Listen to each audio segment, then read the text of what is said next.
Shabbat Shalom and welcome to Gleaning the Scriptures. I apologize that my videos have been a little bit lacking lately.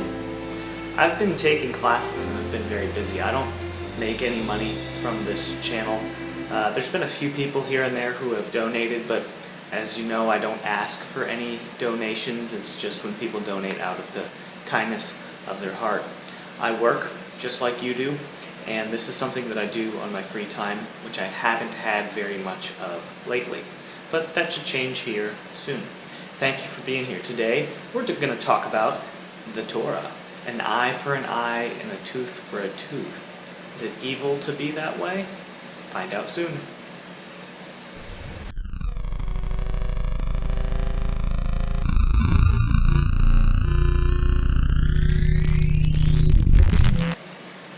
This is a little bit tangential, but not really. On the same vein of an eye for an eye and a tooth for a tooth, Nietzsche, isn't it him that said, God is dead? Now society says God is dead. We know that. It has the tendency to take something that somebody else says and quote it for their own purposes. What was Friedrich Nietzsche actually saying? Listen to what he actually said. God is dead. God remains dead. And we have killed him. How shall we comfort ourselves, the murderers of all murderers? What was holiest and mightiest of all that the world has yet owned has bled to death under our knives? Who will wipe this blood off us? What water is there for us to clean ourselves? What festivals of atonement? What sacred games shall we have to invent? Is not the greatness of this deed too great for us?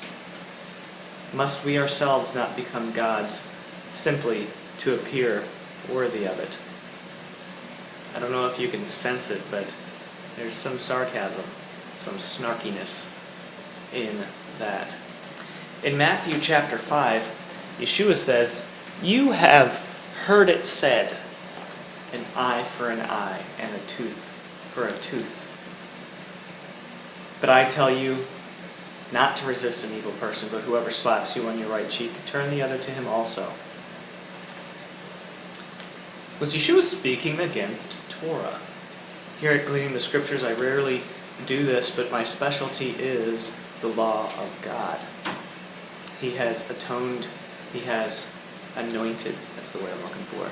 He has anointed me to preach His good news, and a great deal of His good news is wrapped up in understanding His law. Yeshua meditated on the law.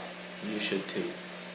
So, with that being said, what did He mean when He said, "You have heard it, that it was said, an eye for an eye, a tooth for a tooth, but I tell you not to resist an evil person"? Was He speaking against the very law He was keeping? Was Yeshua a hypocrite? Well, that's Matthew chapter 5, verse 38. Let's look up the Torah where it actually says that.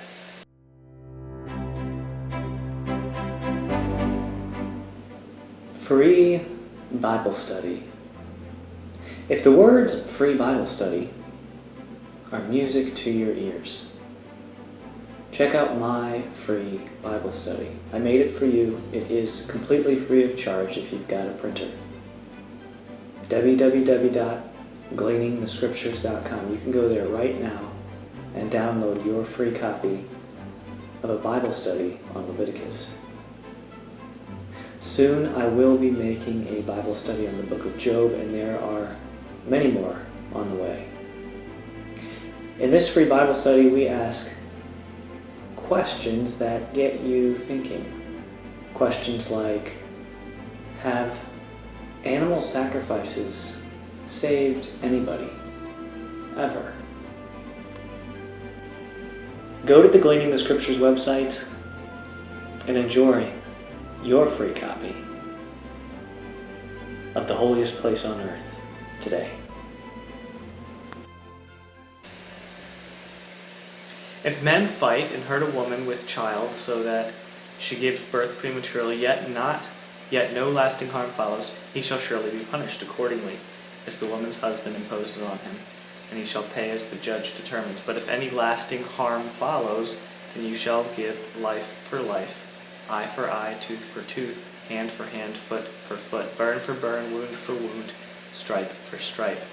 And if a man strikes the eye of his servant, or the eye of his maidservant, and destroys it, he shall let him go free for the sake of his eye. Do you see the context there, how it's a little bit different? Yeshua was speaking against what was being said. It has been said, eye for eye, tooth for tooth. Everybody wasn't walking around with Bibles back then. They had to trust their leaders. And as we know from the gospel, the leaders could not be trusted. A lot of us are living in a society where that is the case for us too. Well, eye for eye, tooth for tooth. So if you are being harmed, it's not your job to harm the person back. This circumstance is talking about, in both cases, if two men are fighting and they end up hurting a woman, then this happens. Then later, it also says that if a man strikes his servant. In both instances, we're talking about people who have authority over others. If somebody with authority over somebody else injures them, then the judge ought to render judgment in this way. Not the woman who was hurt, not the servant who was hurt. The woman or the servant who was hurt, it's not the wild, wild west, okay? The way that you properly handle it is you go to the judge. You go to the authorities. Even though you can't trust them, you have to trust that the Lord has put the sword in their hand. You go to them with the evidence, and then they judge. And here in Torah, we're taught what a proper judgment would be. You pray for discernment, and you pray for God's righteousness being with that judge during the time of your need. I hope that helps to clear up some things about the law, that Yeshua was not speaking against Torah, that he was giving instructions and finally dividing with a very sharp sword the differences between what people said, Torah said, and what Torah actually said. God bless you today. Have a Shabbat Shalom.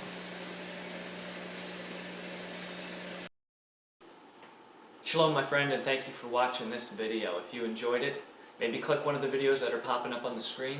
And if you think that one of your friends would benefit from this video the same as you have, consider copying the link and sending it to them as a text message. I'm sure they will be blessed by it, just as you have. Shalom, me homies.